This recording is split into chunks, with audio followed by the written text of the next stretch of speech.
Hey everybody, I am very excited to do another breakdown video of a street epistemology critique by Daniel Ray. And today I have a whole suite of guests with me.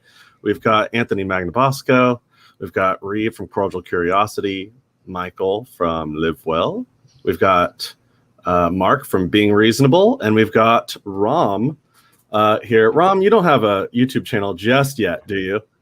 I do. It's in Russian. You do? Oh, Yeah. sweet. Okay, well, for the Russian viewers there, we got Ram here. Ram's been helping us with the course.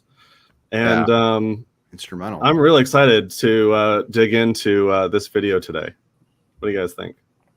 Yeah. I I watched this maybe a month or so ago, or 3 or 4 weeks ago, and we put it in the queue to do the review on, but we've been swamped with other projects. It's been a while since we've done a review video. But we have lots of videos that we want to review. It's just a matter of finding the time to do it.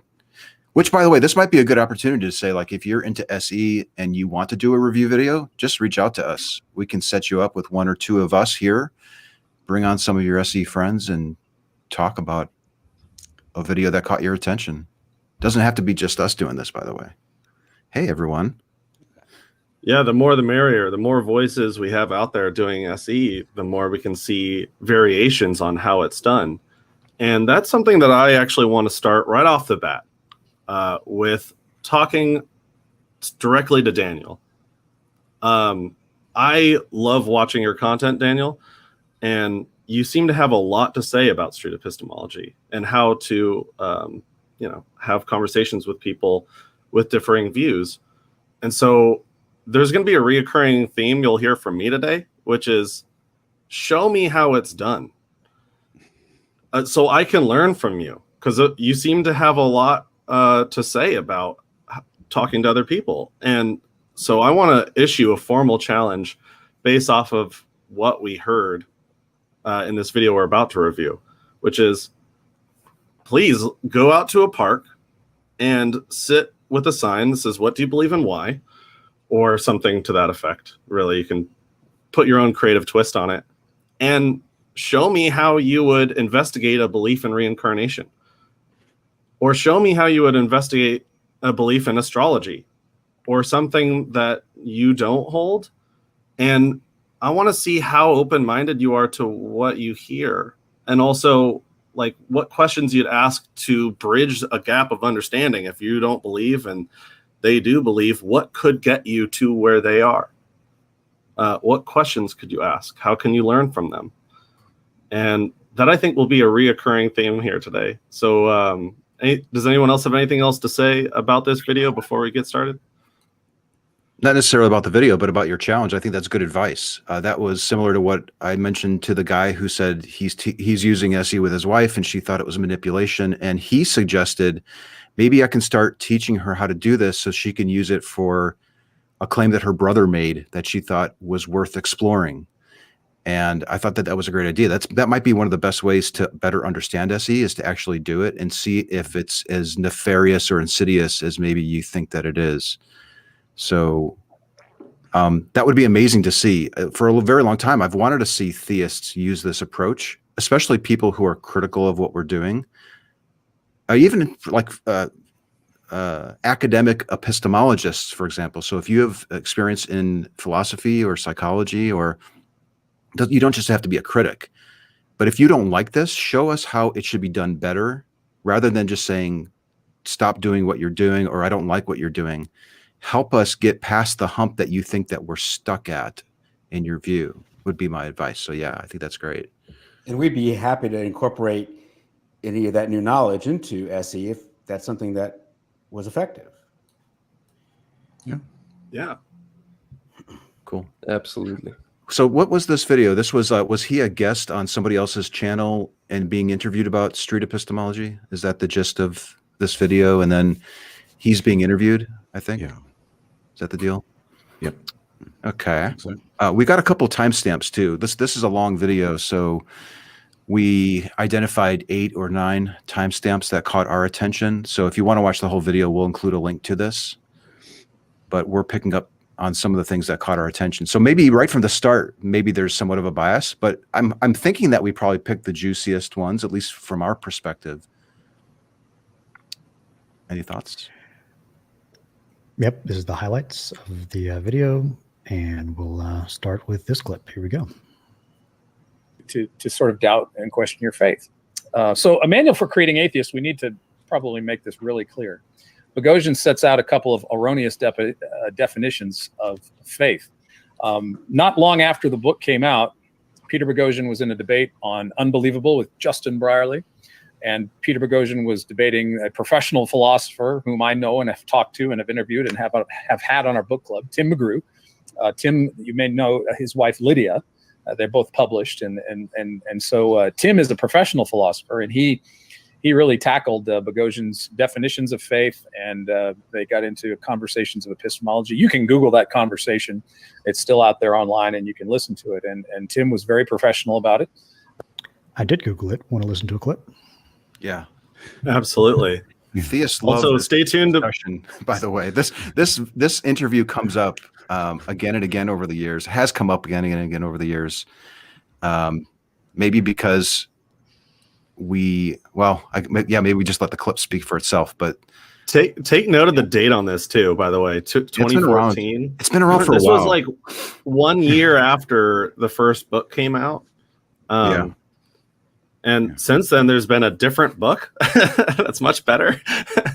And the whole SE community keeps talking about how the new book is better. It doesn't matter. It's like the Old Testament. They're talking about our old book, the Manual for Creating Atheists, which was really just a way to like get people's attention. The thing I remember about this interview too is that they spent almost the whole first half of the interview talking about faith, didn't they? Yeah. I don't know. Almost the whole thing is about faith. The whole thing's about faith. Okay. Yeah. I had a look at it, and I really don't. I really feel that's an inaccurate description, saying that it's an erroneous definition of faith. But have a quick listen to it, and then I'll, share my thoughts on it. Yeah, it's like a minute, maybe 2 minutes here. Okay. Make sure this is working. Oh, it's one of those. They mean that one is assigning a confidence value higher than what's warranted by the evidence. And so not only is that a common way that people use the word, and I have to say, either you're extraordinarily isolated from that, because that absolutely positively does not ring from my experience of having done this every single day with thousands of believers. But again, we'll let the listeners decide. And I also want to say that that's also how prominent Christians use the word too. Okay, so let me address that. You're saying now that people are using the word to mean assigning a confidence that is higher than the evidence warrants. And by the evidence, I presume you mean the publicly available evidence. But that is not the same thing as belief without evidence, is it? I mean, in the one case, there's no evidence on the table. On the other, there's a room for there to be some evidence. And then the question is your confidence higher than is warranted by that evidence? So there is a distinction there, isn't there? Yeah, there is. That is absolutely positively a distinction. So, and we can look at that phrase both ways, using both the confidence value that's been assigned to belief higher than is warranted by the evidence, the clunky phrase, or we can look at that phrase of how people actually use "you have faith in evolution." You don't have evidence for your belief in evolution, and I talk about faith in the book as just believing anyway, but you just believe in evolution anyway. But that's how people use the word. That's what they mean by the word. Yeah, I mean, so when you ask them, or have you asked them, do you mean that I have no evidence for my belief in evolution? If you ask them that, have you done so? And if you have, what have they said in response? This is interesting to me. I would like to know if you've asked them that question. Yeah, I've asked them that question. I've asked people variations of that question with confidence, with hope, with trust.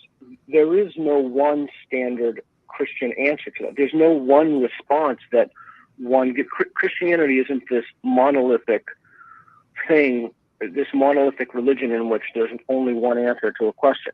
But I can give you a range of answers, and then I'd actually like to talk about how faith leaders use the word, and it's exactly how they use the word. Okay, given that you also have this definition of faith as pretending to know things you don't know, I mean, I think some believers and Christians maybe feel that's a bit of a low blow at some level, Peter, that you're kind of essentially saying Christianity is basically founded on lying, essentially. I mean, that might be the impression that someone comes away with. Let's say, is that what you're trying to say? So I'm happy to talk about that, but can we just talk about this definition more? Because I think that this is, and I certainly won't, I don't have to worry with Tim and putting. Yeah, and then they go on about the belief without evidence usage, which is the primary usage I hear out in the real world of believing something without evidence. Yeah, that's common for me to hear people when you ask, well, why do you think that that's true? Why do you think God is real, for example? They say, I have faith that it's true. When I ask them to define the word, 30% of the time, roughly, they say believing in something without any evidence, belief without evidence. That's usually the answer that I get. Now, Tim's suggestion is you should reply with, you have no evidence, which is a great SE question.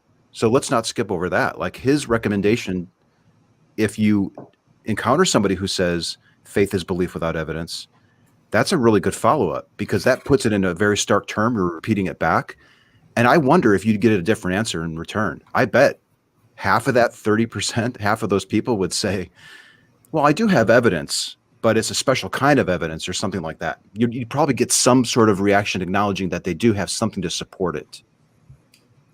And what's weird is later on, Daniel is talking about empiricism and knowing things empirically.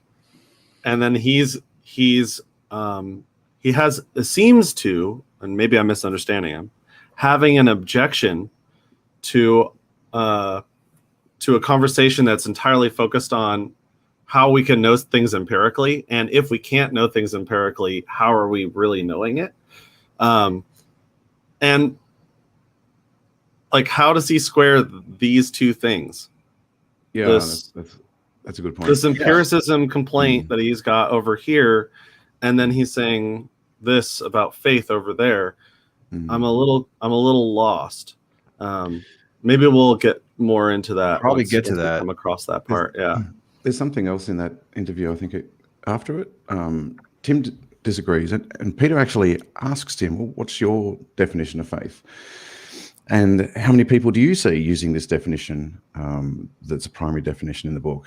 And I think Tim says that he feels that less than 1% of people would use faith in that sense, based on his circle of experience, right? And he says that it's puzzling to him that dictionaries haven't picked up on that usage of faith, implying that if it's not in the dictionary, then it's not a common usage. And when he's asked what his definition of faith is, he says, trusting, holding to, and acting on what one has good reason to believe is true in the face of difficulties. Fair enough. One definition of faith. I've never heard anyone express that definition of faith, but when I go to do a Google search of dictionary definitions, I haven't seen, it doesn't mean that it doesn't exist in any dictionaries. I haven't seen Tim's definition of faith in any dictionaries. But funny enough, if you do a Google search of faith, the very first dictionary definition that comes up is 1, complete trust or confidence in something or someone, and 2, strong belief in the doctrines of a religion based on spiritual conviction rather than proof. So the very first search reveals a definition that's really consistent with what Peter was defining back in that book. So to say that he's using an erroneous definition of faith in the book, I don't feel is an accurate characterization. Yeah, I'd say the second most common reason I would hear is trust. But when you delve into what do they mean by trust, then you get into more the evidence or lack of.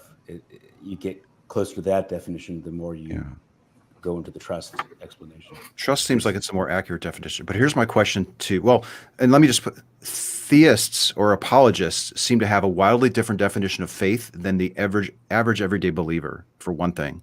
And here's my question to the apologists, and I've asked this before, is what would your advice be for somebody who asks why you think that this is true, and they reply faith, and we ask for their definition, and it's a definition that you don't think is accurate?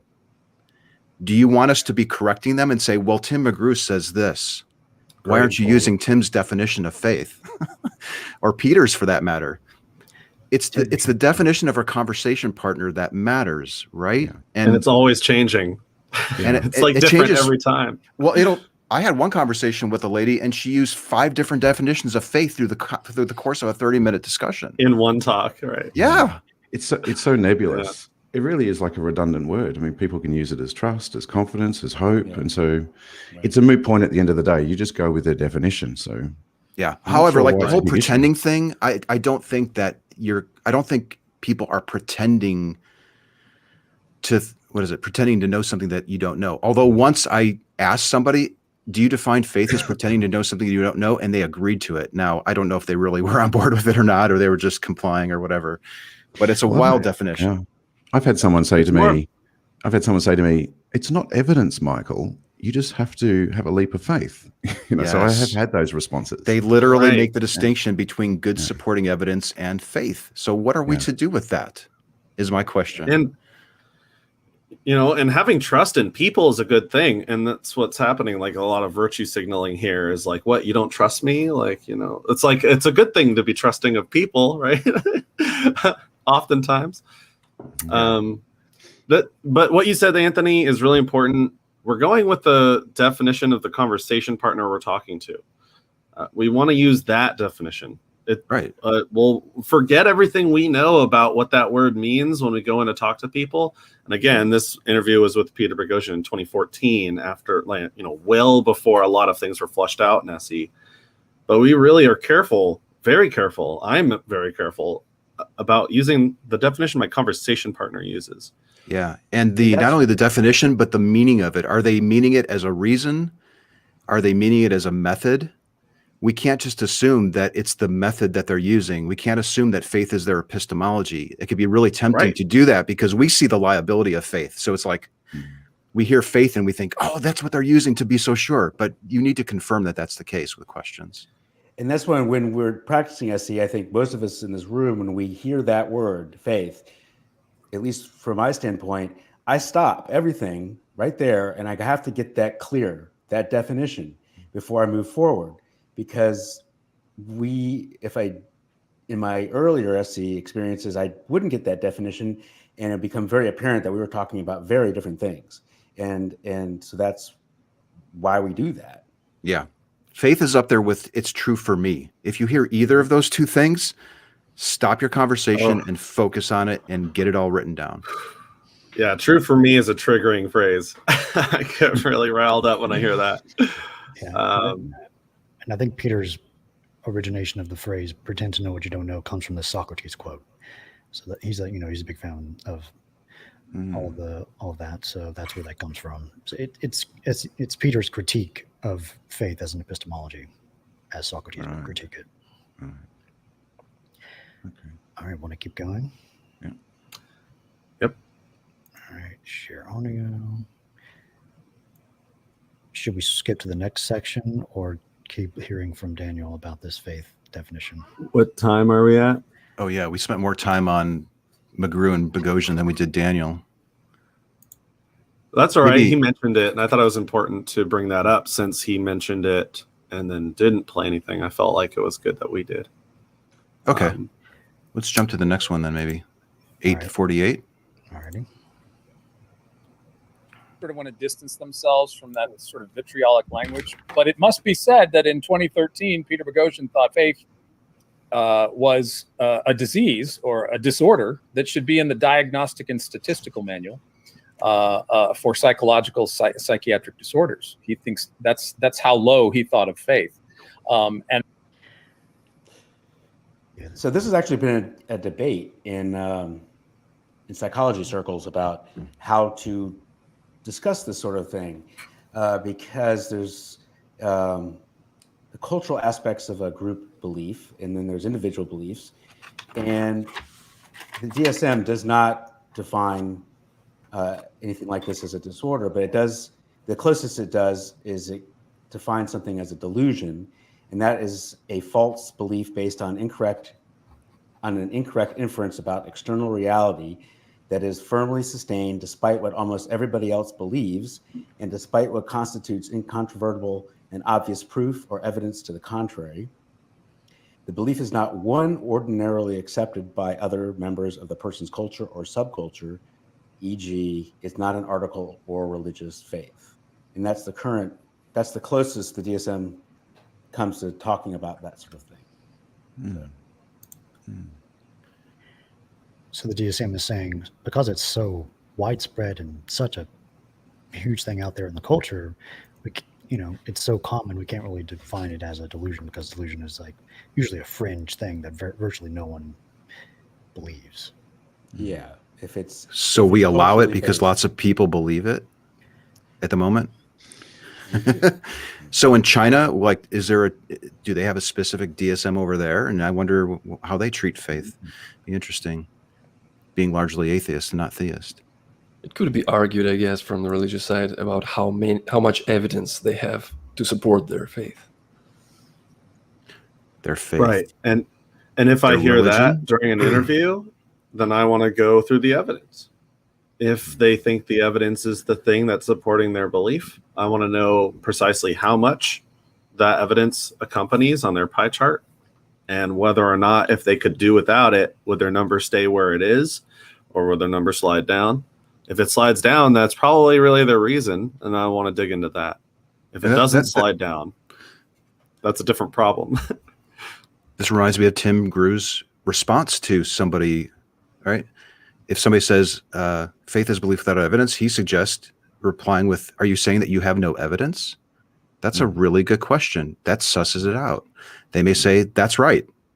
I don't need evidence. I take it on faith. Faith is all I need. How many times have we heard that? Literally from people. Lots. Right. But they may say, I have evidence for it. I think the most accurate definition for faith in the way that people use it in conversation. Now, again, I'm never imposing my definition, or I'm doing my best not to, though. Untestable trust, I think, is a great way to put it. Yeah. But we probably people should are gloss saying that over they trust something. The whole DSM thing, though. Can we address that real quick? Because there was a comment under that video that caught my attention. Did you guys see the screenshot of it? No. Someone said, every time I hear, let's see here. Every time I heard theism should be in the DSM in the SE community, it has been challenged vigorously. It's also not a popular opinion in the new atheist movement. And it looks like Daniel replied with, the very place it needs to be challenged is on the SE website, where the book, A Manual for Creating Atheists, I assume, is listed as a resource. Some kind of disclaimer to make it clear that they distance themselves from Boghossian's idea. Do you have a link or reference for an example of someone influential in the SE community speaking out against it? I will be delighted to incorporate it into my ongoing future engagements. So what are your thoughts on that? Do we need to take hard stances on something that we disagree with Peter or myself or Reid or Mark or Ram, or like, is there an obligation to address these things? Is this DSM stance that Peter had? I don't know if he still has it even. Be interesting to ask him. What do you think? Do we need to have disclaimers on the website addressing these things? I think it would be nice to at least discuss it, and to discuss whether we agree with everything that Peter said in his first book, and if we don't agree with everything, what we disagree with specifically. I think it would be fair to discuss it. I would imagine we would have more disagreement with A Manual for Creating Atheists. Well, maybe it'd be 50-50. There's probably 50% of the things in there. Wow, maybe that's even high. I don't know. It could be interesting to do a book review of sorts, maybe. There is a section from James Lindsay's book, Everybody's Wrong About God, talking about God and delusion and faith. And if James is the co-author of How to Have Impossible Conversations, and SC uses that as an authority, then we already have this covered in this book, already on the SC website in the list of books.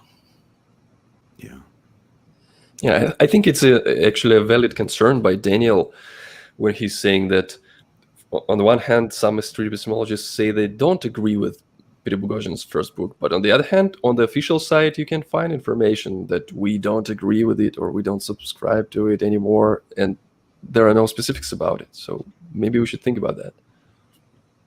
I don't think there's a Pope of SE, SE or a Bible for SE. It's just the nutshell is, ask somebody how it is they know what they know. Yeah, that's really it. That's like the basic core of it, And then Yeah. layered on top of that, there's other things like being open to what you're hearing, you know, and and then we just layer on top of that different techniques for dissecting and bringing clarity to other people's views. And we like to do that. And that's a good point. And whether something should be on the website or not on the website, that's something we would SE. That's something we would talk to each other about, and ask questions about each other in that manner to find out. That's a good point. Yeah. Yeah, let's be a little bit charitable that when you encounter a website that has books on it, that it's not necessarily an indication that the people behind the website agree with every single thing in the book unless stated otherwise. Let's be a little bit mature and responsible with what we stumble across on the internet is sort of my sentiment. Okay. All right. I'm ready to keep going through the video. But in saying that, I think the underlying idea that you brought up, Sante, is the street epistemologists will generally look at themselves as interventionists.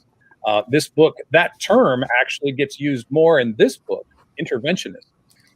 Street epistemologist doesn't get really used in this book as much as it does in this book, but the idea of interventionist is emphasized in this book. And you get the general impression. I mean, there's specific examples on page 80 where they're talking about hostage negotiation. And if you pick up this book and practice it, there are different levels that they walk you through. But at the end of the book, if you get this and you go out and practice it, you are perceived as an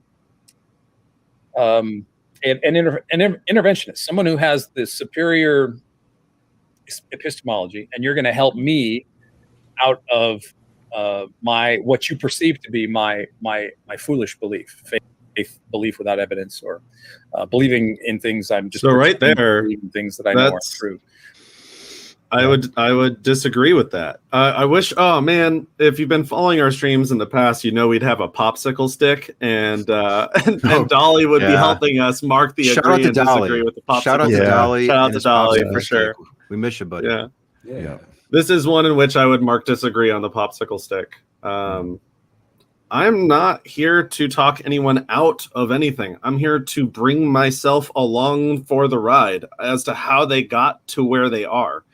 And check out my channel just 2 videos ago.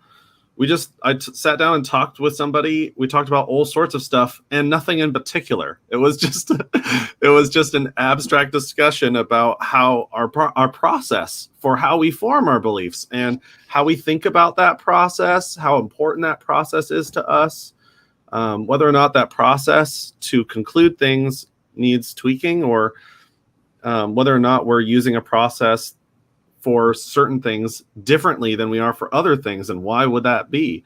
That's the kind of conversation I like to have. And if somebody says, hey, I got belief X, and we can dig through that, I'd be happy to do that, though I'm not here to talk anyone out of it. Though what I am interested in is what would change your mind about it, which is hopefully a fair question. I'm wanting to know if they have standards to move themselves in their belief. And if they don't have standards to move their own belief, like, what would they think if I took the opposite position on that same belief and didn't have standards to move to the other side? Could there be conflicts or, political disagreements? Or is that a good way to figure out what's true? That might be another good question. And how important is the truth to us? These are the kinds of conversations I want to have. And I don't think it necessarily needs to be about any one particular belief. It's about everything. It's about how we look at the world. Yeah, it's really an effective way to have cordial, civil conversations about beliefs, so we can just check if our confidence levels are justified. No one's teaching anyone anything about truth. It's about, how do we know that we're justified in our confidence levels? Let's explore that. And it's actually a conversation, unlike other conversations, where you can actually, if you're practicing good SE, you can often steel man somebody, meaning you could take what they're saying and try to make what they're saying even better than the way they're saying it to make it more cogent. Right. And I'm not sure of other conversations that are held that happens. Yeah, and not only are we steel manning in this way, we are judging ourselves based off of how well they agree with what we just said in response. Yeah. Like if I repeat something back that I think I'm hearing, I own my own understanding of what I just heard by saying, I'm hearing you say, I'm not putting it on them, I'm putting it on me. I'm hearing you say, and then if they agree, great, now we can move on. If they disagree, I need to work better to make sure that they agree we're on the same page. That's a huge part of SE, big part.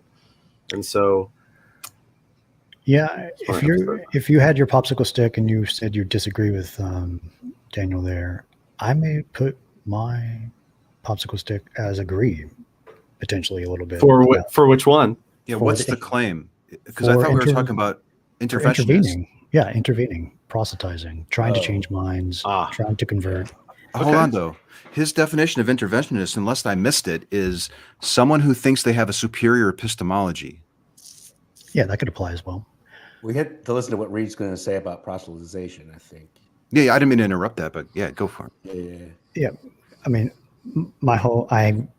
Ram and Mark and I are writing module 2 of Why to Do SE. And originally we had the learning objectives is like goals related to you personally, goals related to your interlocutor or for your interlocutor, and then goals related to society, and then a fourth learning objective about common misuses of SE. And one of the topics we put under there originally was proselytization, or like advancing a narrative. And after talking about it, in relation to another topic in the section about goals related to your interlocutor, really there is a goal sometimes for some SE people, sometimes for having the additional goal of wanting to change their minds because you think you know better, because you think you have something to move them towards the truth, towards a better epistemology. That could be an additional goal of not merely trying to understand, not merely trying to neutrally evaluate their epistemology, but to actually try to move them, try to challenge them, try to potentially proselytize. We'd explain more about that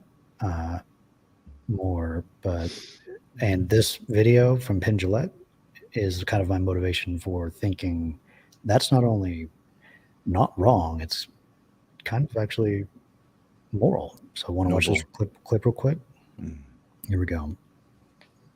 And I've always said, that I don't respect people who don't proselytize. I don't respect that at all. If you believe that there's a heaven and hell and people could be going to hell or not getting eternal life or whatever, and you think that, it's not really worth telling them this because it would make it socially awkward. And atheists who think that people shouldn't proselytize, just leave me alone, keep your religion to yourself. How much do you have to hate somebody to not proselytize? How much do you have to hate somebody to believe that everlasting life is possible and not tell them that? I mean, if I believed beyond a shadow of a doubt that a truck was coming at you and you didn't believe it, that truck was bearing down on you, there's a certain point where I tackle you. And this is more important than that. Yeah. Yeah. I can see a lot of good examples, like the whole thing about COVID at the moment. If you had a friend or a close family member that said, it's my personal choice to go out drink driving every night, would you let that slide? So definitely see those exceptions. Right. Though the technique, I think, and I hear what you're saying, Reid, and also, Michael, that was a good point there about the drunk driving. And I'm sure there are certain fundamental things that just seem so true to us, like drunk driving and how that's extremely dangerous.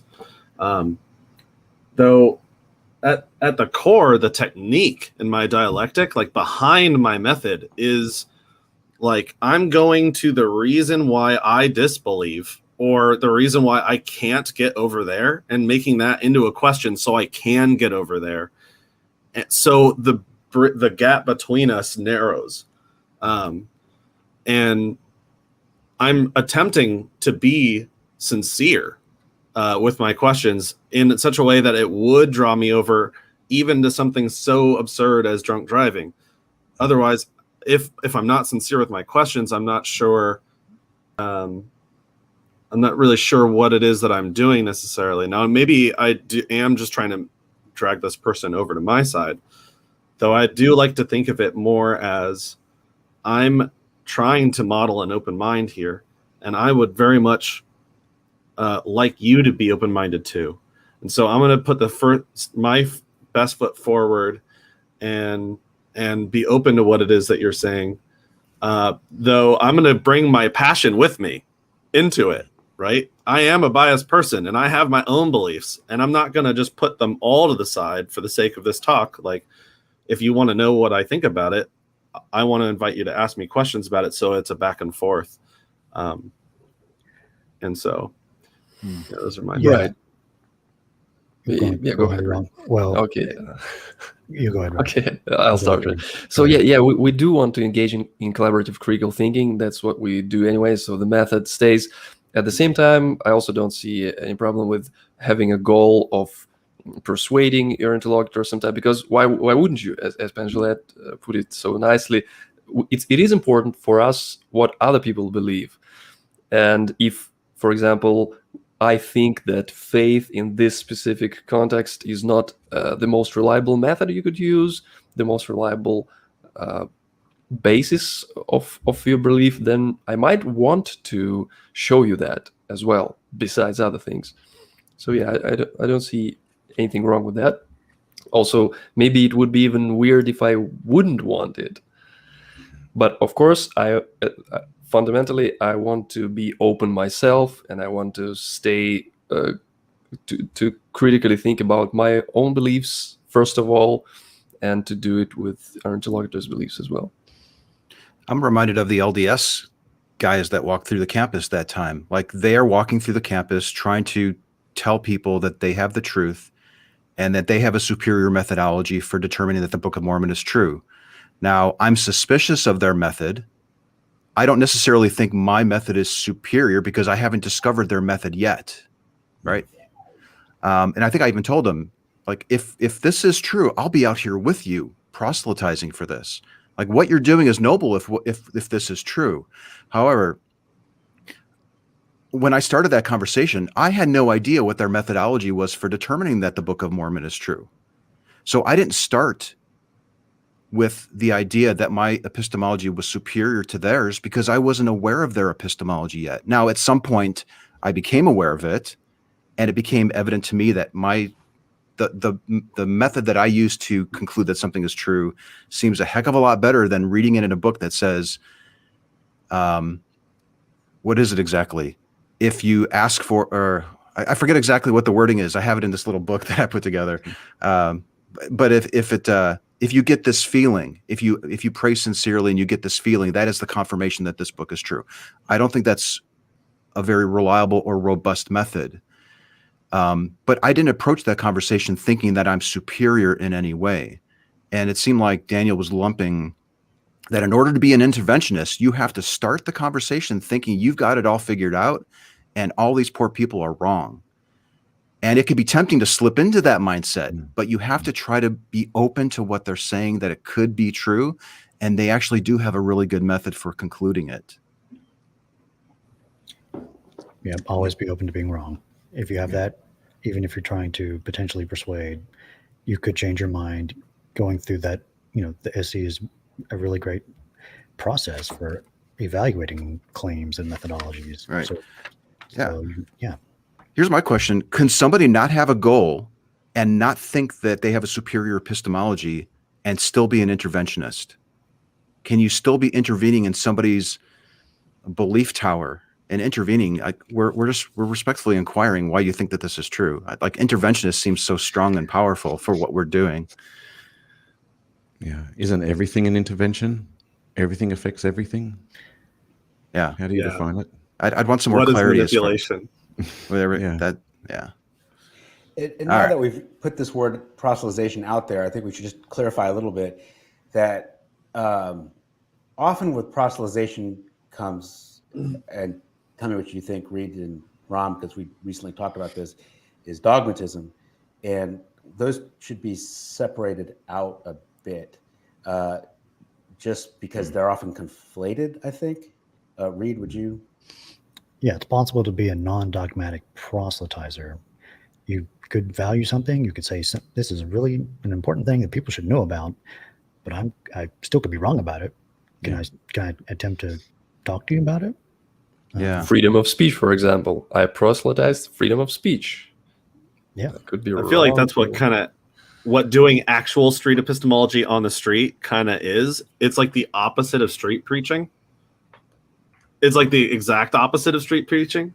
You're asking. Instead You're of not me telling you, I'm out there saying, tell me tell me what you think.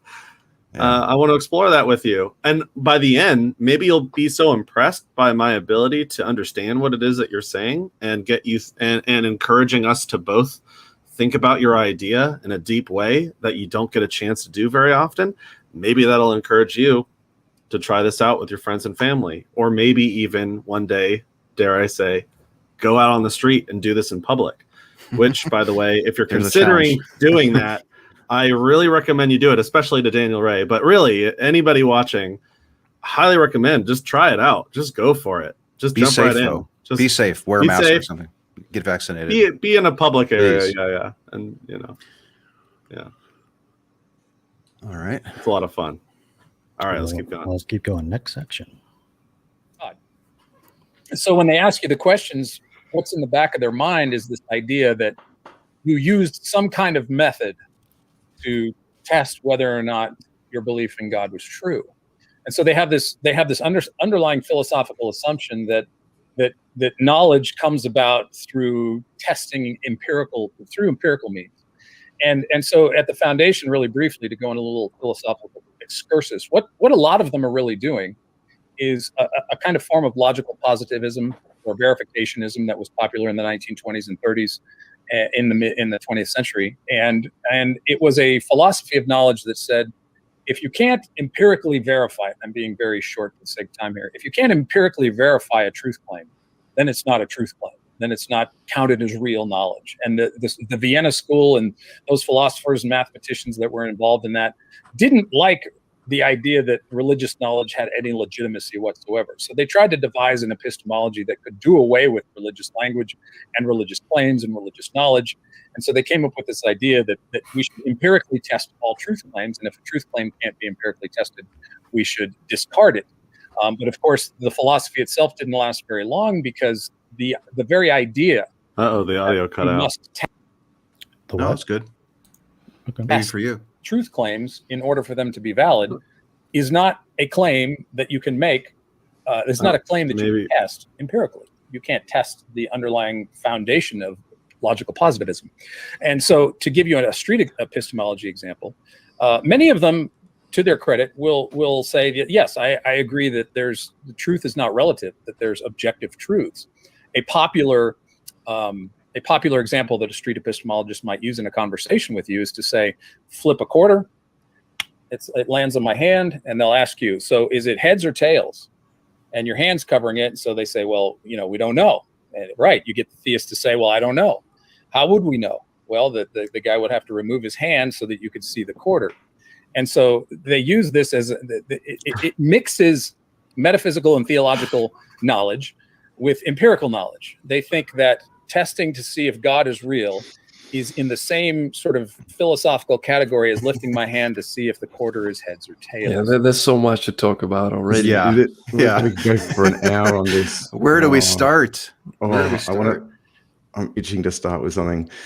Yeah, Nobody I know thinks in terms of logical positivism like that. It's more fallibilism. It's like, if you're going to make universal statements about reality and claim 100% certainty about something, then you're just going to have to show how you're getting around this problem of induction. And the problem of personal barriers, right? Bias, heuristics, personal incompetence, self-deception, post hoc rationalization. So we're just interested, if you've got better methods than empirical methods like falsifiability for exploring how you justify your confidence, then show us. But you're going to have to show us that the checks that you're doing get around these problems of fallibilism. Like, you know, how do they get around personal barriers like bias? If the method you're using to justify your confidence is internal, if you're not checking outside of your own head, then show me a better way that gets over these fallible aspects of the ways that we derive our knowledge. So no one's saying that, you know, your knowledge is not true. It's not making a claim about truth in that sense. It's all about justification. And to me, it's like repeatable checks, impersonal checks. If you've got something better, show me. No one's saying that, you know, empiricism is the only pathway to truth. But I can understand why sometimes that perception's out there, because most of the checks, well, the best checks that I've seen that are repeatable and impersonal are actually empirical checks, like novel testable prediction, falsifiability. You know, we're asking questions. What would lower your confidence? What could you learn that would lower your confidence? Because the more impersonal they are, the more reliable they seem to be. But anyway, we could talk for hours about that. I can hear Daniel right now say, like, metaphysical. You're ignoring the metaphysical. I can hear. Well, we got to get to that too. We got to get to that too. We're not ignoring the metaphysical, because I'm not saying that your metaphysical belief is not true. Just demonstrate to me how you overcome the impersonal problems, those personal barriers. Demonstrate. He mentions metaphysical and theological knowledge, that there's some other kind of way of coming to know stuff that's metaphysical. And this is probably a good time to make a distinction. Like when we're doing SE, we're exploring the reasons and the methods that you're using to be confident that what you think is true is really true. It's not an indication of whether the thing is true or not. So we're not assessing the truth of the claim. We're assessing the confidence that you have in the truth of the claim. Yeah. Much different animal. Yeah. And I think we should explain why is that. It's because truth and knowledge are just so elusive as concepts. They are fundamentally difficult to even define. The whole thing, which is called epistemology, is a branch of philosophy which studies knowledge, or what we call knowledge, what we should call knowledge, how we know stuff, and there are no clear answers there. And I think there cannot be clear answers, because it's just fundamentally about words. So instead, we can think about how should we process the information. What should we do about it? It doesn't matter if we think we know the truth, the ultimate truth. Maybe it doesn't exist, or maybe it's just words. So what we do in this life, how we process information, is what's important. What methods we're using. So I don't care so much whether you call it knowledge or not, but when you say, for example, metaphysical knowledge or anything else, I just want to understand how you come to this knowledge and whether it's a reliable way to come to it. I've never had anyone on the street mention metaphysical knowledge in the 8 years that I've been interviewing 2,000 people. It's never come up. It's not to say it's a thing. I've never heard it before. And I'm curious, can I use metaphysical knowledge to tell whether the coin is heads or tails? Can I use metaphysical knowledge or a metaphysical approach to determining if the total number of pieces is even or odd? Can I use is metaphysical knowledge only useful for determining that gods exist? Is it just for a specific god? Can I use it for a Hindu god? Can I use it for the Muslim god? What are the limitations of this interesting, amazing, knowledge thing that you've just surfaced here? I would want to totally unpack that. Did you get into metaphysical? Did you get into that with your discussions with Daniel at all? Metaphysical knowledge and theological knowledge? We didn't get into it, though. For everybody watching here, I interviewed Daniel Ray. There's 3 videos up right now, and there should be 2 more. We met on 2 different dates. The first 3 videos was 2 hours on our first day, and then there's 2 hours and 40 minutes for the second day, and that's yet to be released. Though. What was Daniel's objection to the coin flip?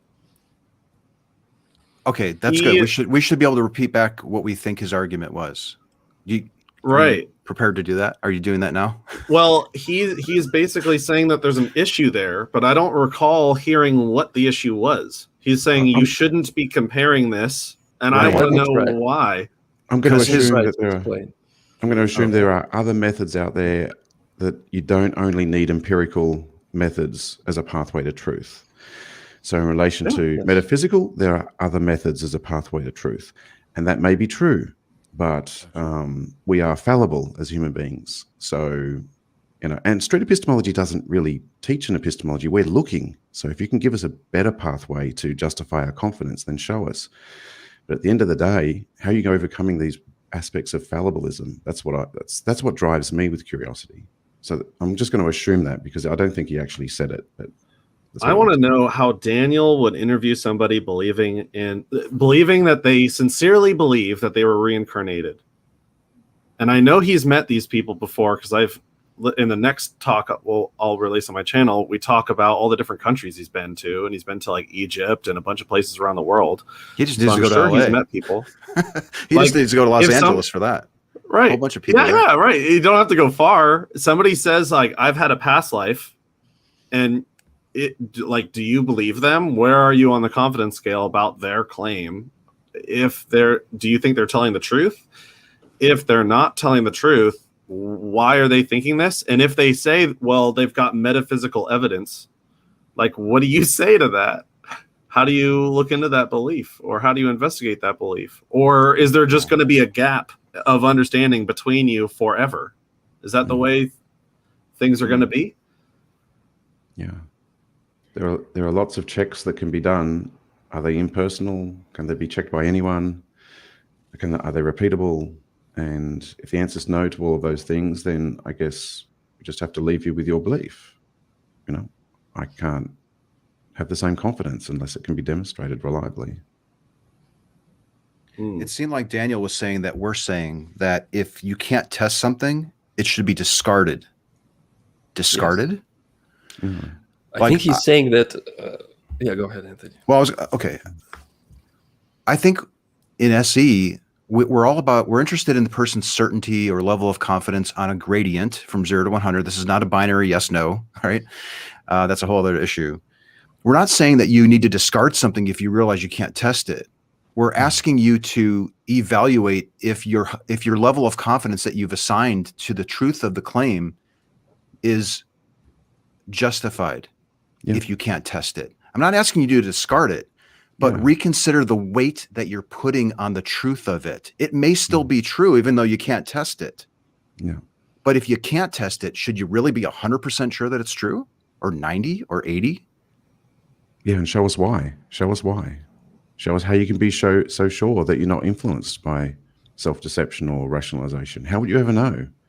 How would you ever know? So, and then here's the kicker. Can someone use the same method that you're using to tell that your God is real, using some metaphysical, whether it's evidence or method or he said method, what was it? Knowledge. What was the exact word? Metaphysical and theological knowledge. So we kind of didn't understand exactly what he means by that. Is he talking about evidence? Is this a method? Are these reasons? Is it something else completely? That's all we're asking. And the kicker is, can somebody use that exact same approach that he's using, this metaphysical stuff, to conclude that gods that aren't real are true? And if they can, that has implications for the method that he's using to conclude that his God is real. Yep. This is straightforward shit. Like there's not, I don't know why this is getting so complicated. Yeah, I think we just described SE in the last 5 minutes about as clearly as we can. I think it's not a sleight of hand. We're just trying to find out what you know and how you know it. And the beauty is it's always evolving. If someone shows us a better way, then we adapt. Well, and to Nathan's challenge, like show us how to do this better. Like show us how to do SE, where it would reveal clearly that what you think is true, because all that we're seeing, or at least that I'm seeing, is obscurantism and deflection and defensiveness. And that does not bode well for, as I see it, like the truth of your claim or the manner with which you're going about this. The resistance that I see to what we're doing, it surprises me, it shocks me, and it saddens me. It really does. And I think it belays the realization that you don't have a good reason for thinking that this is true. And you've created this other stuff to just deflect.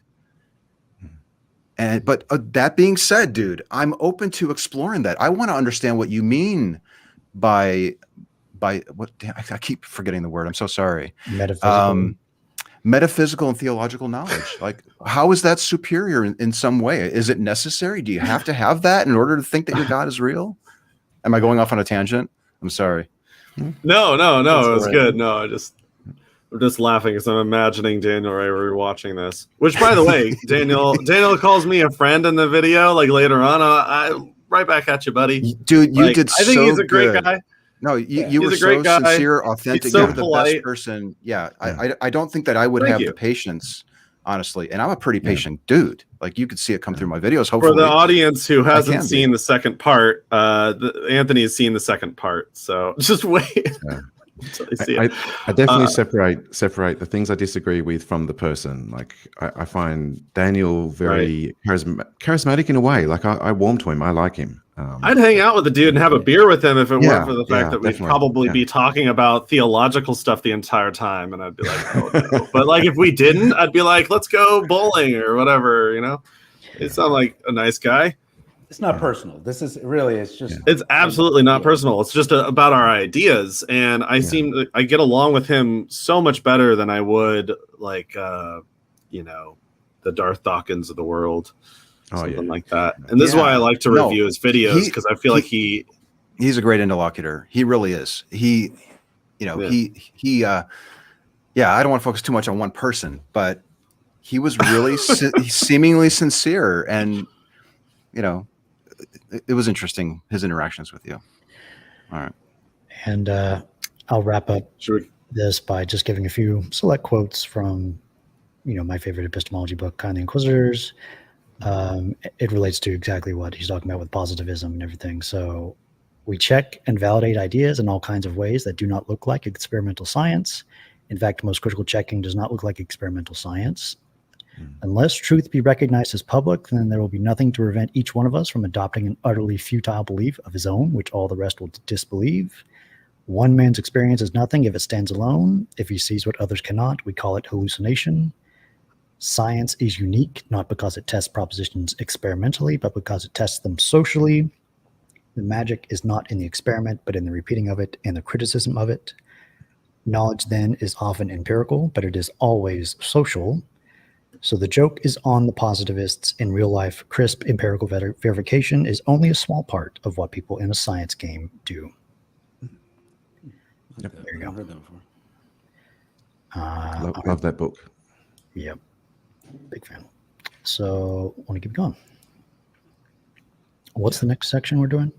Taking away faith, not giving anything back. 29:15. All right. Yeah. Okay. Other than that, it's they're not really leading you in a direction of, if they take away your faith, what do they give you? They don't give you anything. So it's just sort of a means to doubt, I think. Yeah, that's basically the point. Notice the different use of faith, by the way. If they take away your belief. So here, I think he's using faith to mean belief, not presenting to know something you don't know, or belief without evidence. So there goes faith again, right? So right there, different usage. Yeah. Are we taking away people's faith and not giving them anything in return? I think it's partially a valid point, because for many people, religious belief and maybe some other beliefs are in some sense social, because they have friends, they have families, there is a community, there is a religious community, for example, and people are social animals, and it is important for us to be in a society, in a community that values us, that accepts us. So if you just take that away and you just cut this connection between a person and their community, it might be very tough on the person. So, not to mention the psychological reasons someone might hold a belief as well, just personally. Right. Yeah. Right. I didn't realize it at the time, but his concern about this seems to be in conflict with the later question that comes up in that chat, whether he's concerned about SE or afraid of SE. I can't exactly remember the wording of it.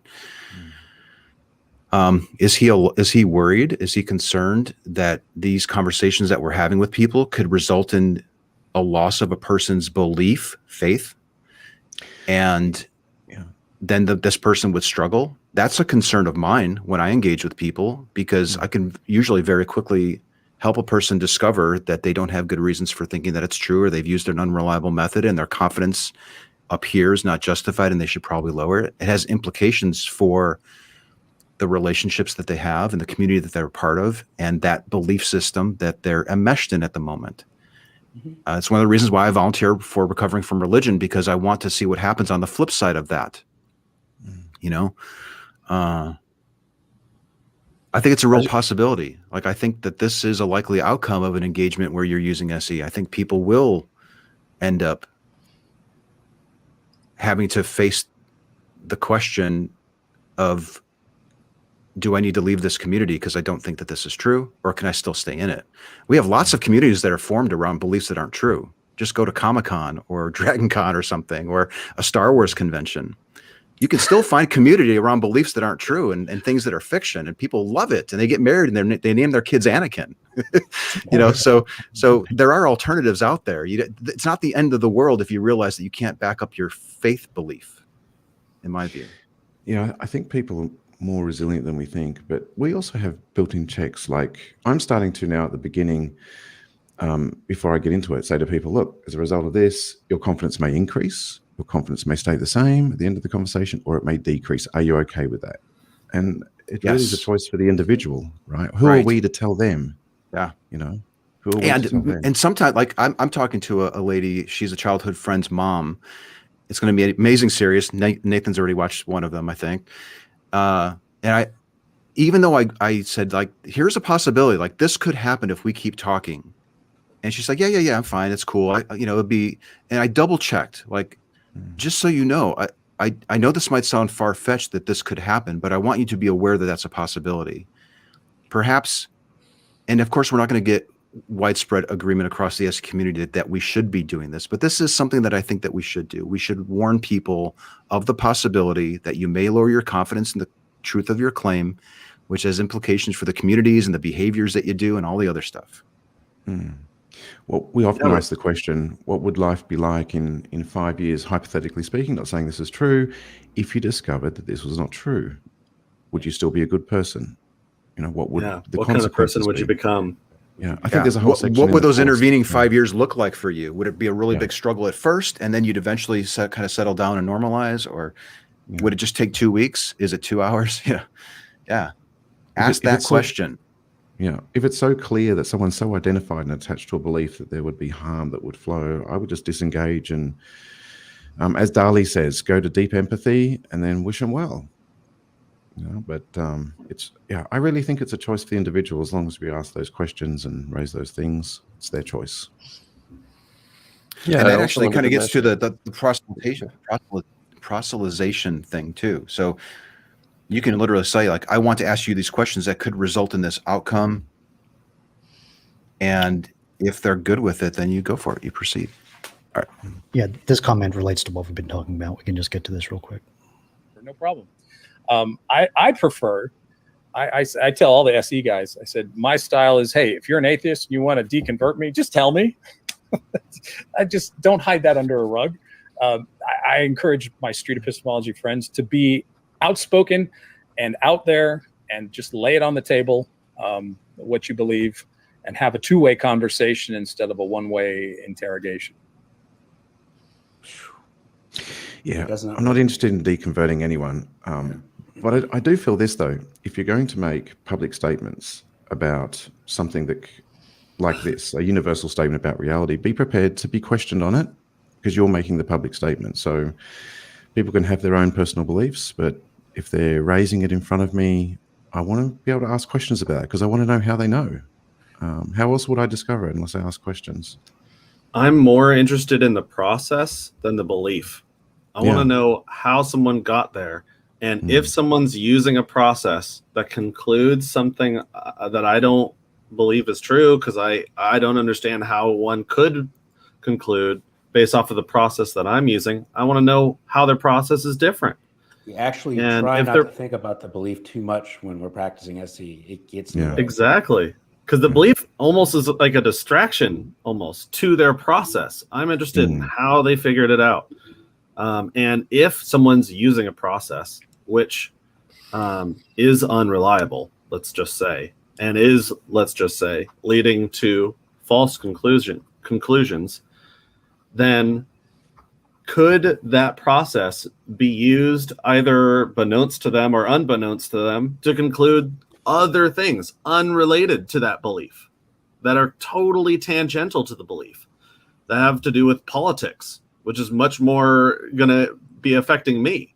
So like what's odd about a lot of my talks is in my head, I'm wondering like if they concluded this, like what else are they concluding outside of this unrelated to it?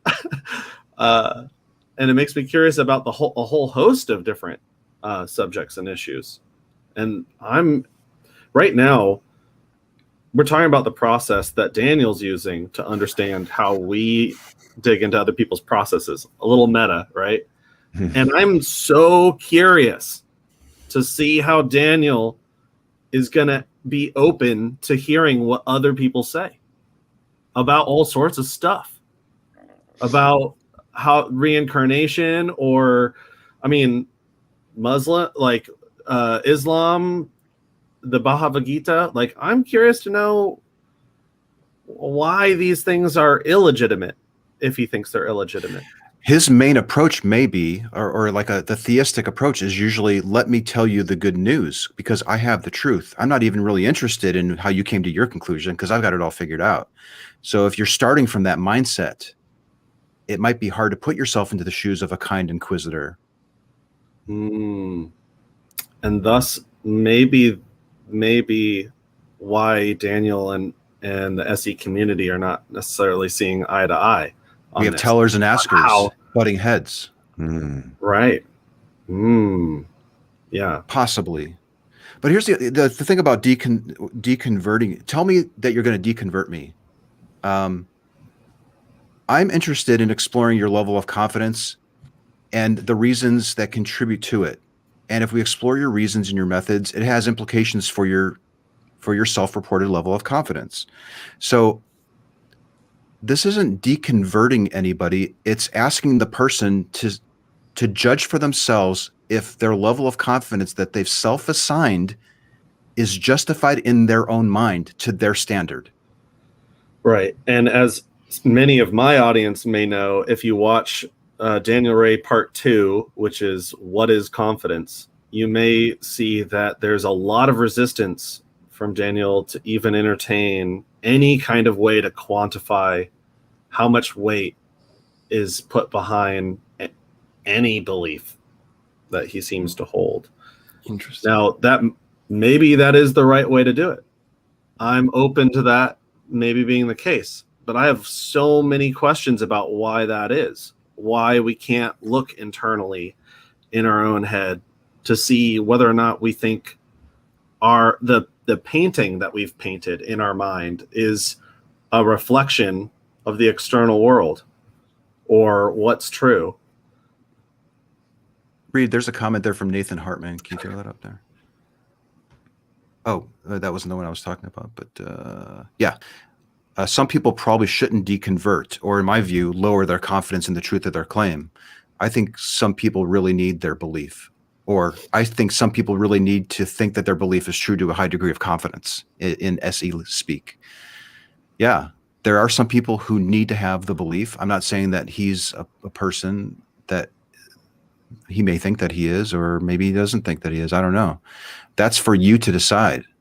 Am I okay going through life with these reasons and these methods to think that something is true to a high degree of confidence? Am I okay with that? That's for you to decide. That's not for us to decide. Which makes me think, like, how is that? That kind of blurs the line of proselytization, because I'm not telling you where you should be on your confidence. We leave it up to them to make that decision. Now, there are things that we're doing to facilitate it and help a person get to the point of reflection. Maybe that's where the proselytization is. I'm proselytizing for a method for reflection so that you on your own can think about the confidence level that you've assigned to the truth of your claim. Yeah, it's not about the belief itself. Whenever I'm talking to like a random Christian nowadays, maybe 5 years ago, I was wanting them to be, deconverted. That might have been my main goal. But now I have a higher virtue I want people to go for, being epistemically rational, having good sets of attitudes and virtues related to their epistemic, processes that they have a whole suite of these attitudes and tools in your life that will ideally help you in your life and those that you love in your society.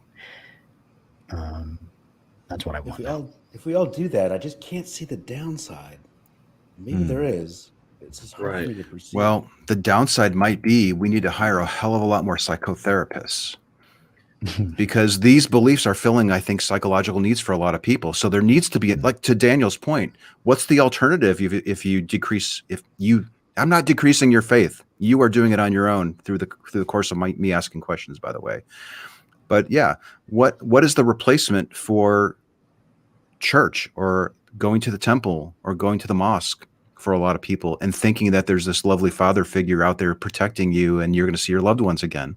That's a real big question that we as humanists, as atheists, as skeptics need to consider. So as the number of people who are religious decrease, I think I've said this before, our responsibility to come up, maybe is it our responsibility, or should we be like waving our flag like, hey, this is happening, folks. Let's start shifting gears here. We need to have resources in place for these people as they start lowering their confidence in this claim, because that's going to start happening. It is already happening. I have interviewed people where I said, like, without this belief, how would you feel? And they're like, it'd be great. I'd be fine. I don't need this. And then only to discover after the talk was through that they didn't quite realize what it would be like to move from a 98 to a 0 in a week or a few days. And they were very unraveled. And I, just had to be there to answer phone calls and give them resources and things like that.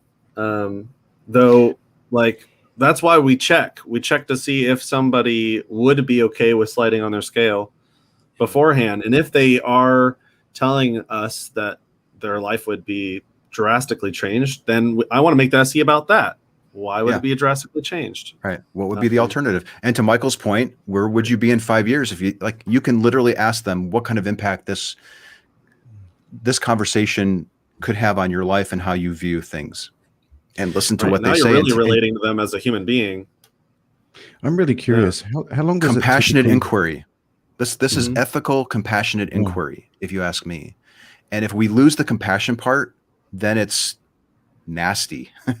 So we have to make sure that we dovetail those two together, in my point of view. How long does it typically take for someone to deconvert from such a deeply held religious belief? I don't know. I'm not sure, but I was wondering if recovering from religion would have stats. Like, are they seeing more and more people calling, or less people, or the same? Like, if we're noticing more and more people deconverting or lowering their confidence in the truth of the claim, we should see maybe like a proportional increase in the number of people reaching out. However, if it's becoming culturally acceptable to not believe, and they're like, the difficulty of lowering your confidence or deconverting is a byproduct of the religion itself. It's not that's not baggage that we put on that person. That's the baggage that the religion itself has put on the person. So, we're responding to something that we didn't even create. And I think I've heard Dali mention maybe 1 to 4 years or something like that, but I don't know if that's. Some people struggle. I imagine it's a lot like a relationship. I've taken phone calls at RFR.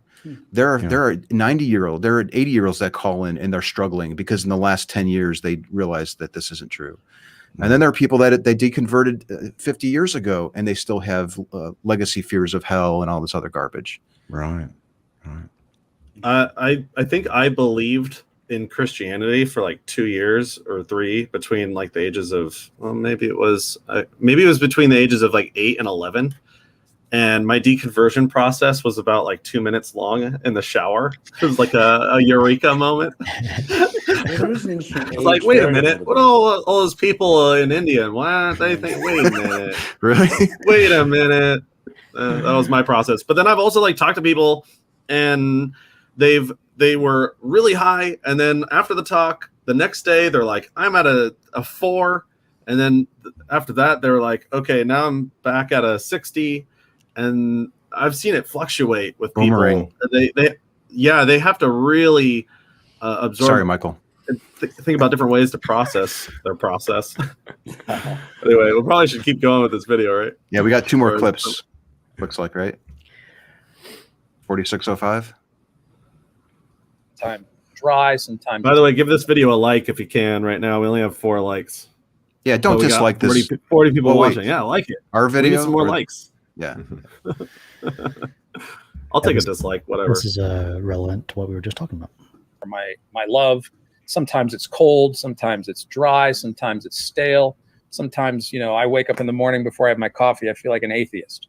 But by the time I have my coffee and read a couple of pages in scripture, okay, I'm a theist again, at least. And maybe by the time I get a video done in the afternoon and go to the gym, all right, I'm a Christian again. I mean, Oh, that was timely. All right. We were just talking about that. Now let's talk about identity. Reid and I were talking about this before the show today. Thank you for that extra like. Yeah. Isn't this the best argument for repeatable and impersonal checks? It's like, this is a demonstration that we're fallible. This going backwards and forwards. How are we knowing that what's bringing us back to the religious faith for Daniel is not being influenced by those personal barriers? Is that what's causing him to bounce? And Nathan, you've talked with him quite a bit. What Right. is his primary reasons that he gives? If it's easy to put in a nutshell, or For not? believing in Christianity? Mhm. Well, I don't want to mischaracterize because the video isn't out yet, though. Subscribe to my channel. It's coming out. I asked him how he first discovered it was true, or how he first started, and he tells me that he doesn't know. It was kind of like a realization. I asked him if he got it from the Bible, and he tells me he didn't get it from the Bible. He started realizing it after he started going to church. So watch the video. He'll give way more detail, but honestly, I was less interested in the belief in Christianity and more so interested in his belief in street epistemology. I want to know what he thinks street epistemology is. I don't think that we are seeing what it is the same. And I think a way for us to bridge this gap of understanding about street epistemology is for him to show me what he thinks would be a better way. And I'm going to keep repeating it because We need Daniel, a popsicle stick. tell me just to how it's track done, that. buddy. Yeah, let's track the number of times Nathan offers that. Please. Challenge? Is that what you I call it? really would love to see him talk to anyone about anything other than Christianity. I want to know how he would investigate that and whether or not, because he filled out the survey with me, number 19, I often investigate beliefs that do not match my own. And a lot of people agree to that. But it's also the one on the survey where people just agree right off the bat, and there's no way of knowing whether or not agreeing is really where they are, because people will agree even if they don't investigate beliefs that match their own, because that's their perception of themselves, of how they view themselves as somebody who does investigate beliefs that don't match theirs. And like street epistemology is at its core investigating beliefs, all kinds of beliefs, especially the ones that don't match ours, so we can understand them. And I want to see how Daniel does that. And you mentioned something about identity. You want to play the Sam Harris clip real quick? Yeah. So this identity, he'll use these labels like atheist and Christian a lot, and this is going to share the sentiment that I hold about these labels.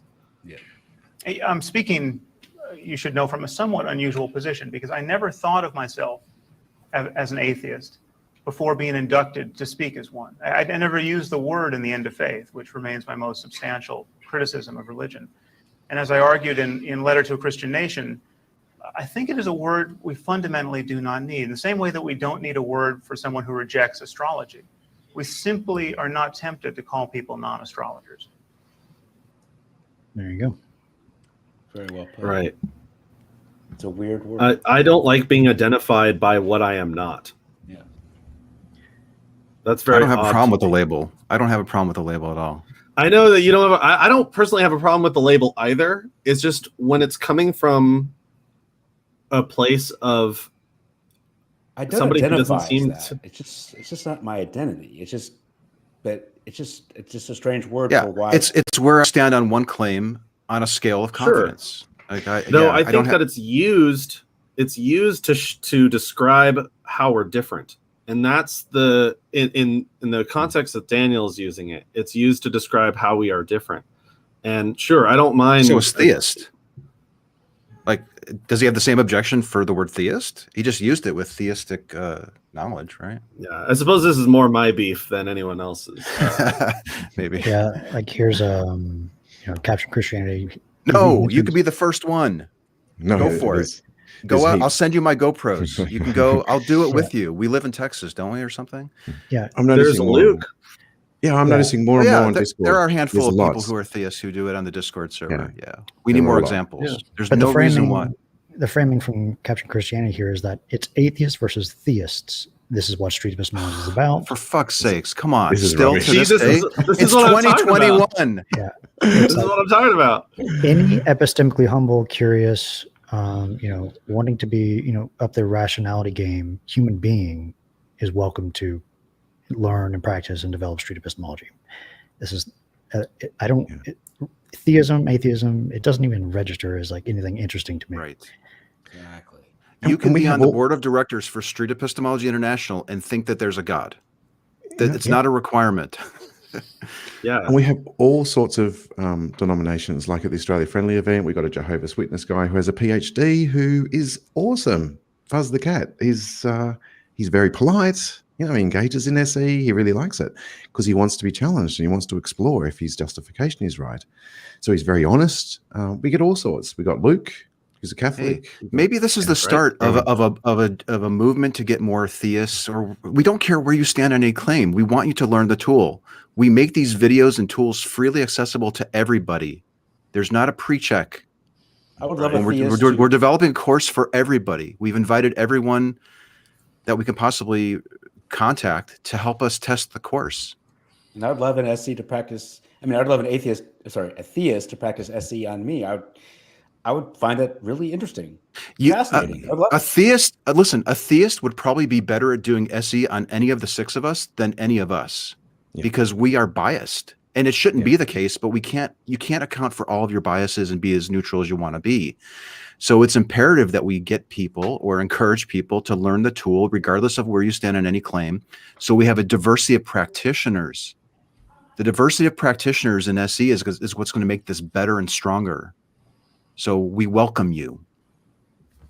It would be so. And if good. anyone out there is listening and you have some creative idea, some great question that you want to ask people, show us how it's done. I want to learn from that and promote your channel and be a part of it. What were you going to say, Ram? I was just going to say that, it would be great to have more maybe Christian people, religious people to engage in street epistemology, or they don't necessarily have to call it street epistemology. I would even go and ask them whether they see any value in what we're doing, and if so, what would that value be? Maybe it's just politely engaging in conversations, maybe politely engaging in conversations about beliefs. If you feel like you see anything useful for you, just go ahead and apply it to your conversations as well, and we will be happy to learn from you. Yeah. Don't let your fear of the potential outcome get in your way of learning a really valuable tool, would be my advice. Yes. Last clip here.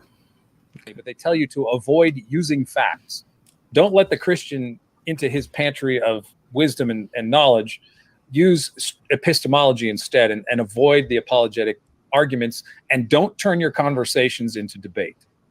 So everything that Nick had said are usually things that, good conversation that you want to have, gets down to that kind of nitty gritty. But in street epistemology, you'll be disappointed if you go look through street epistemology videos that they're having lengthy conversations about textual criticism. Yep. What clip was that? Because that didn't seem like that followed. Was that 5630? Yeah. Oh, it was. Okay.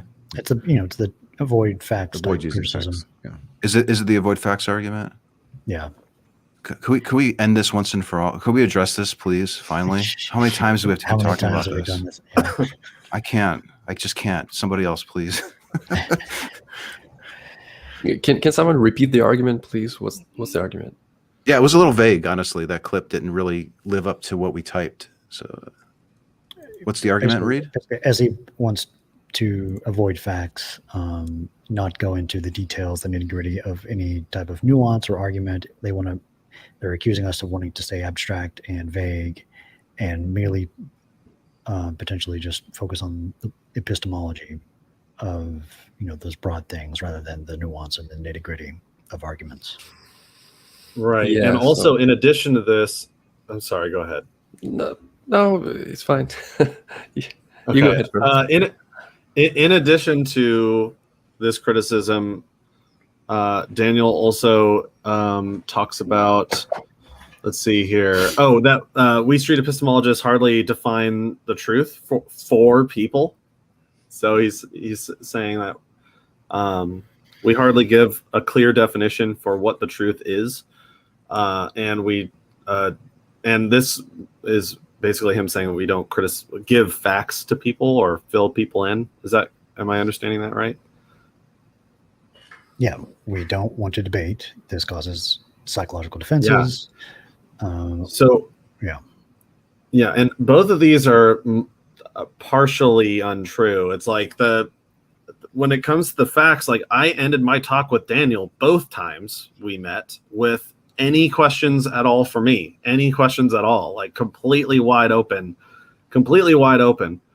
And that is their opportunity, right? To ask me. Now, is it my fault that I'm not given a good question so I can answer it with my facts for what I consider to be facts? If somebody doesn't ask me these things, are they really truly ready to receive them?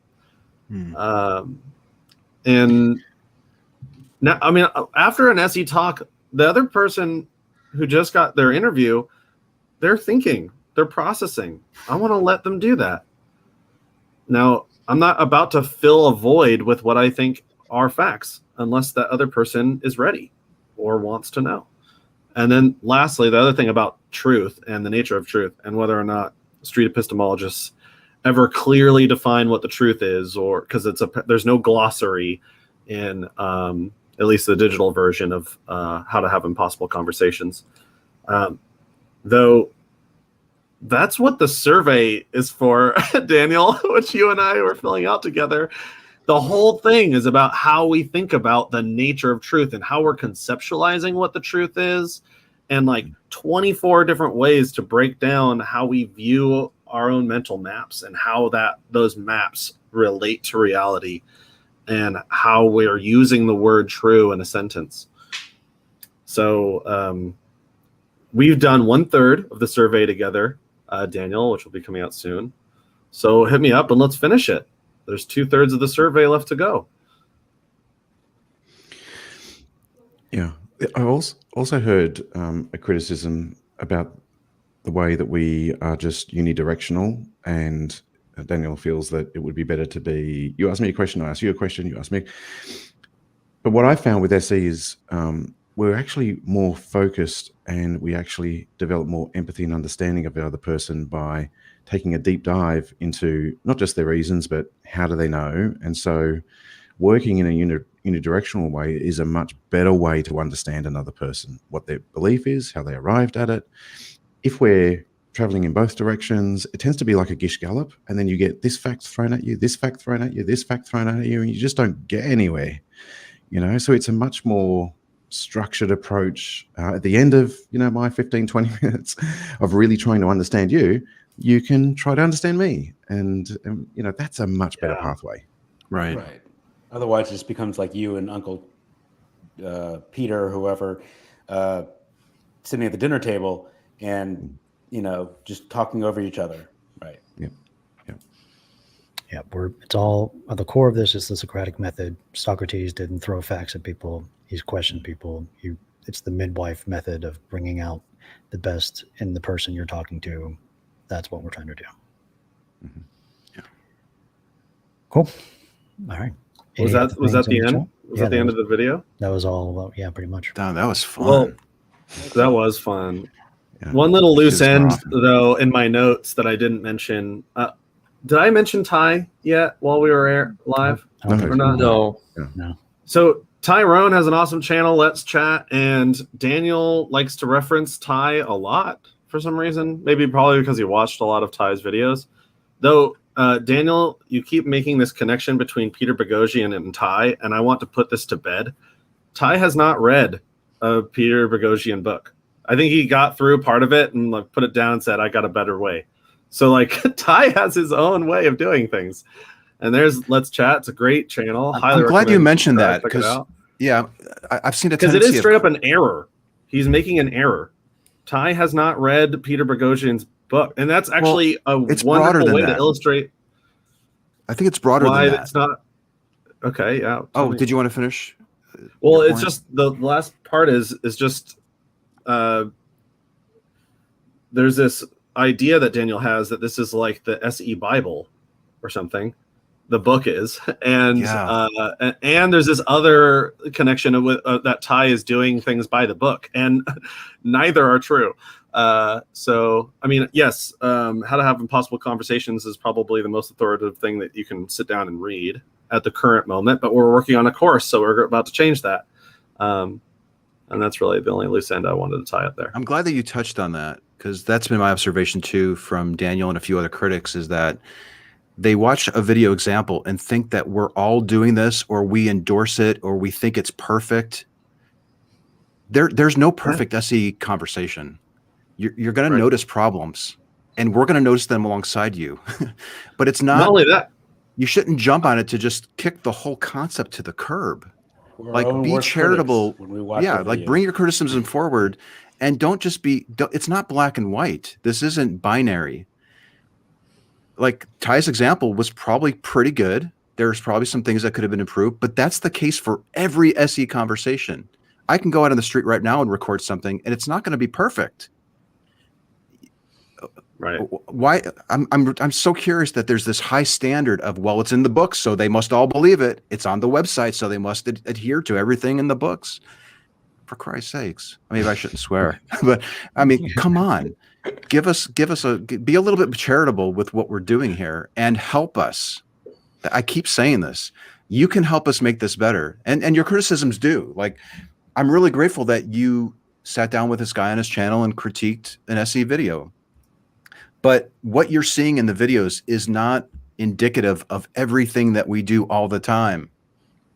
I just typed this in the group chat that we had. I think I said something like, the SE of today will pale in comparison to the SE of tomorrow. So it should. It should. We should cringe every time we watch an SE video because we notice something bad. Yeah. But that's the impetus to make it better. Yeah. It's not the impetus to stop doing it or warn people, oh my gosh, what are they doing? This is crazy. No. That's why I really enjoy doing these review videos. This is great. Yeah. Learn a lot. Yeah. Absolutely. A lot of fun.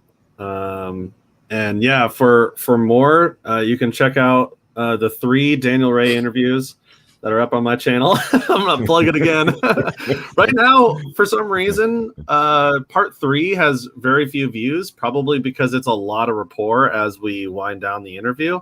Check it out, though, because rapport is really important. And Daniel and I have a good, very friendly relationship. And that really shows itself in part 3. So if you haven't checked that out yet, please go ahead and take a look. And I'll be releasing the other interviews here soon. Yeah, Ty is great. I miss Ty. Yeah. All right, cool. Well, thanks everyone for watching. Links in the description for all of our stuff. And hopefully we'll be back next week for another video. Okay. See everyone. Bye-bye. Later. See ya. Bye.